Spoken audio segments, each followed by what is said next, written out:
Hello everyone.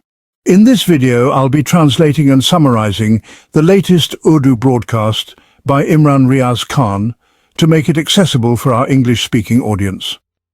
Let's go through the key developments and insights in Imran Riaz Khan's words.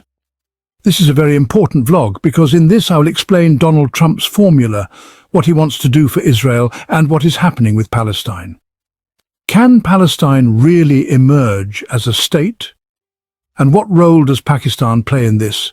This peace deal, which is being called the Moeed, the peace agreement, how much peace does it really bring? And where are things headed? So let me give you a one-liner.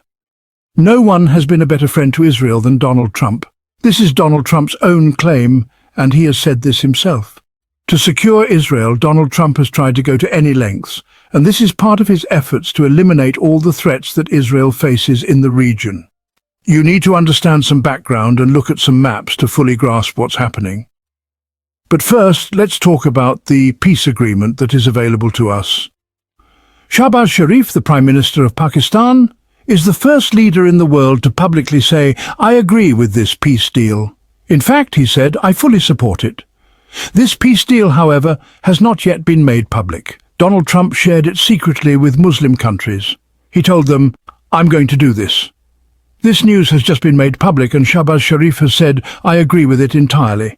He tweeted his approval first, followed by 6 Muslim countries that issued a joint statement in favor of it. These countries include Saudi Arabia, Jordan, the UAE, Indonesia, Qatar, Egypt, Turkey and Pakistan. The foreign ministers of these countries collectively expressed their support for Trump's plan, calling it completely correct and said, "We stand with him." After that, Donald Trump met with Netanyahu, the Israeli Prime Minister, and they had discussions. The issues were resolved, and then Netanyahu agreed. So the first country to agree to Trump's plan was Pakistan, and others followed. Netanyahu was convinced later. Donald Trump said something else as well. He said, "From day one, when this whole situation began, when I was planning what to do with Israel and Palestine, and how to resolve the issue, General Awami Lens, Pakistan's Field Marshal, and Prime Minister Shehbaz Sharif have been with me from the very beginning. They gave me 100% support." So Donald Trump is saying that the Abraham Accords, what is the Abraham Accord? Actually, he had said before that he would help the Palestinians.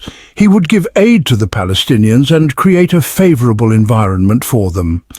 Many countries signed the Abraham Accords, but after that, the Palestinians suffered the worst massacre in history. What is the Abraham Accord? It's a way of recognizing Israel.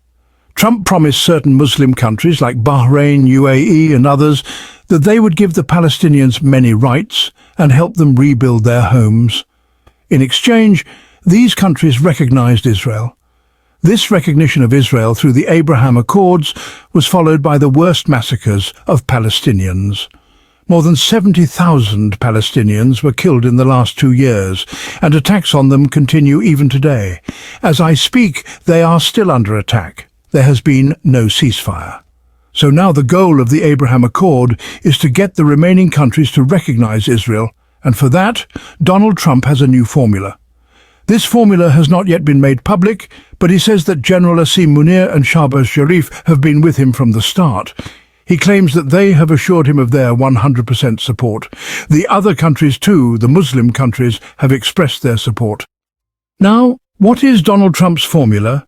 Here are the points that have been revealed so far. First, Trump wants a ceasefire to be implemented, and all Israeli prisoners who have been captured by Hamas should be released. In return, Israel should release their prisoners. Second, after that, the military will gradually withdraw, but there is no fixed timeline for this. Third, there will be a force from different countries, similar to a NATO force, which will be a combined military force of Muslim countries and others to enforce peace in certain areas. Pakistan's army will also be part of this force, and it will be sent to regions where peace needs to be maintained. Fourth, as for the Abraham Accords, Pakistan is fully on board and has no objections to it. The government of Pakistan will make sure to finalize this deal before the extension of General Awami Lens's tenure. Now, what's the matter? It's simple. Pakistan is going to recognize Israel and become a part of the Abraham Accords. This is not Trump's issue. Trump did what he has always done. Netanyahu has also said that he will do what he wants, and Pakistan's military establishment and politicians, as well as the mullahs, have sold out the nation. Let me tell you a story. Once I went to cover the training of the SSG commandos. I wanted to see how they train. They told me it's very tough training, and I said, let's show it to the people. That program became very famous. At the training center there was a big stone, and on it names of various cities and countries were written. Among them, Delhi, Srinagar and Jerusalem were written. I asked the commandos who were training, why are these names written here? They said, this is where our commandos are supposed to go. We are going to conquer Delhi, Srinagar and Jerusalem, and our army will win over these cities. This was written at the SSG Commando Training Center, and I think that stone still exists there today. Perhaps the commandos should remove those names now, as the approach needs to change. So what's the matter now?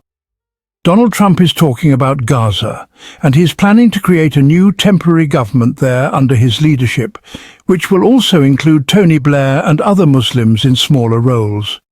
Gaza will be rebuilt, and all forms of terrorism, like Hamas, will be eliminated. This is the goal of the Abraham Accord. Once all the conditions are met, it will be decided whether Israel should recognize Palestine as a state or not. There is a conditional clause at the end which says that if any of the points are violated, Netanyahu is authorized to use force to achieve his goals. This is what Donald Trump has said. Now, Pakistan is going to be part of the Abraham Accords, and they have welcomed it. In Pakistan, those who used to sell false narratives are now silent. Now, some people are repeatedly showing clips of Imran Khan where he talks about the two-state solution.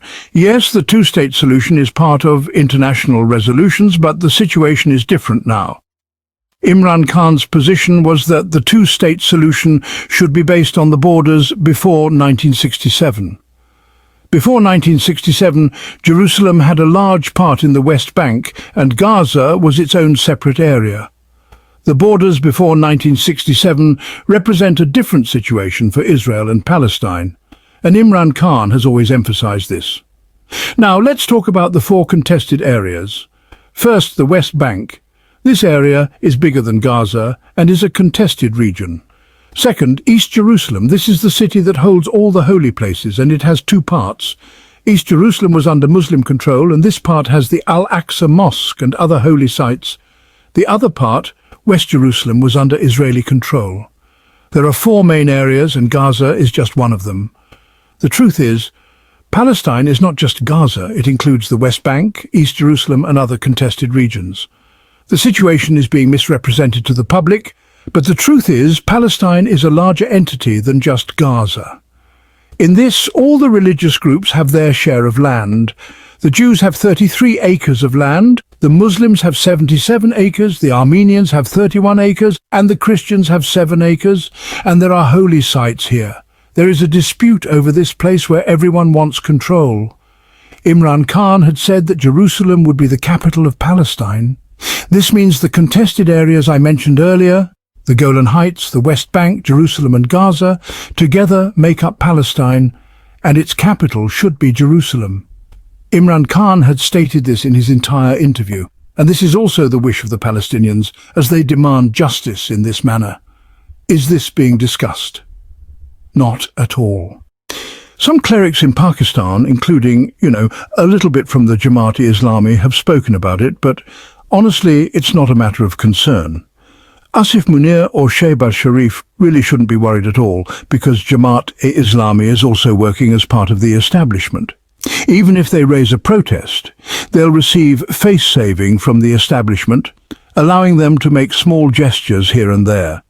This might even provide an opportunity for the establishment to appear as heroes in front of Trump, saying, "Look, people are protesting in our country, and despite this, we are standing with you, we are making sacrifices for you. We have taken a difficult stance." This will only benefit the establishment in the end. See, this game started with Imran Khan. I told you long ago that this issue was in motion during General Bajwa's time. General Bajwa wanted to do all of this, but Imran Khan didn't support him at that time. Then Imran Khan's regime was changed, a new government was brought in, and now, after all these events, we have reached where we had to. Ultimately, Pakistan had to make this decision. It's written on Pakistan's passport and also on a stone where SSG commandos are trained. Jerusalem is to be recognized as the capital of Israel, and the passport is valid for all countries except Israel. Now, this line will have to be removed by Mohsin Naqvi if the situation changes. There's an interesting point here. All their lives, these clerics have called Imran Khan a Jewish agent. They've always said that he is the enemy of Islam. But now, just look at this amusing situation. Here is a person meeting Shehbaz Sharif, and Shehbaz Sharif praised Donald Trump in a tweet, mentioning Palestine and Israel in a balanced way, saying that both nations should form separate states. Gaza is not a state in this case, it also includes the West Bank. The issue of the Golan Heights must also be addressed, and the issue of Jerusalem must be resolved, with Jerusalem as the capital of Palestine. This is a clear position of the Muslims and Palestinians, and they consider it to be justice. This was the situation before the war in 1967 between the Arabs and Israel.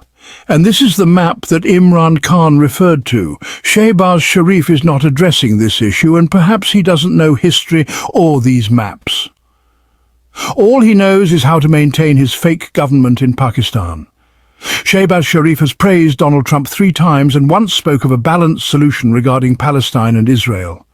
He said both should form separate states, which he considers a good idea. And Trump's position has been, "We will fully support you, we will stand behind you."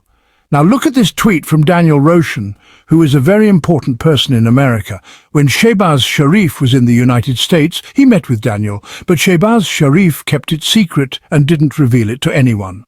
Normally, Shehbaz Sharif makes sure to post photos and videos with foreigners to gain attention, but this meeting was kept hidden. Once Shehbaz Sharif openly declared his support for Donald Trump, this person posted a photo showing Shehbaz Sharif and himself in a very intimate, affectionate posture, holding hands and gazing at each other lovingly. Now, who is this person? Look at this. He is the president of the American Jewish Congress, a very important figure. If you check his website or Twitter, you'll see how strongly he supports Israel and opposes its enemies. He is completely dedicated to his cause. Shehbaz Sharif has always been critical of Imran Khan, calling him a friend of Israel, but now look who he is meeting and supporting. Regarding the issue of Israel, Palestine, Pakistan and Shehbaz Sharif, the most entertaining thing for me is seeing these clerics who spent their lives accusing Imran Khan of being a Jewish agent, now having to swallow their words. These clerics are just puppets of the military establishment which has taken Pakistan to where it is now. These clerics are not even capable of speaking for themselves. They should just stay quiet and let the government do as it wants. I've made it clear about Imran Khan's stance on the two-state solution, which was based on the pre-1967 borders. Jerusalem should be the capital of Palestine, as Imran Khan stated. Now, don't mislead people by quoting only part of his statement. Now let's talk about what's happening in Pakistan. The situation in Azad Kashmir is, well, very bad. People have gathered on the streets and the government has tried using force, arrests and harassment. Despite this, people have stayed on the streets all night. Women are cooking food at home and sending it to the people sitting on the streets. They are demanding their rights and saying they won't leave until their demands are met. The control of the establishment in Azad Kashmir's politics and parliament is something they want to end. They want elected representatives to decide their future. 3 main entry points into Azad Kashmir have been blocked by the people, and they claim that more people will join in and completely shut down all entry and exit points until their demands are met. Kashmiris are strong people, and their unity is their strength. Despite the brutal oppression faced in Indian-occupied Kashmir, they have not bowed down. Their resistance continues. The people of Azad Kashmir are not afraid of small forces. The situation there could change if the government negotiates peacefully, listens to their demands, and resolves the situation through dialogue, not through force. I recall a colonel in Lahore who did many great things but was very harsh with me. He created a lot of cases against me. Now I hear that he has reached Azad Kashmir and people there are furious with him. They are publicly criticizing him for his past actions. This is what happens when people misuse their power. If a person like him had fought against Pakistan's enemies, he would have been a national hero. But now, as he mistreats Kashmiris, he has lost the people's respect. This is a tragic situation. If the establishment continues its political interference and oppression, it will only increase hatred, not love. This is the unfortunate reality in Pakistan today. That wraps up our translation of Imran Riaz Khan's video. I hope this English version helped you understand his message better. Please like, share and subscribe to Awami Lens to help our community grow. Don't forget to leave a comment below and let me know what you thought of this effort.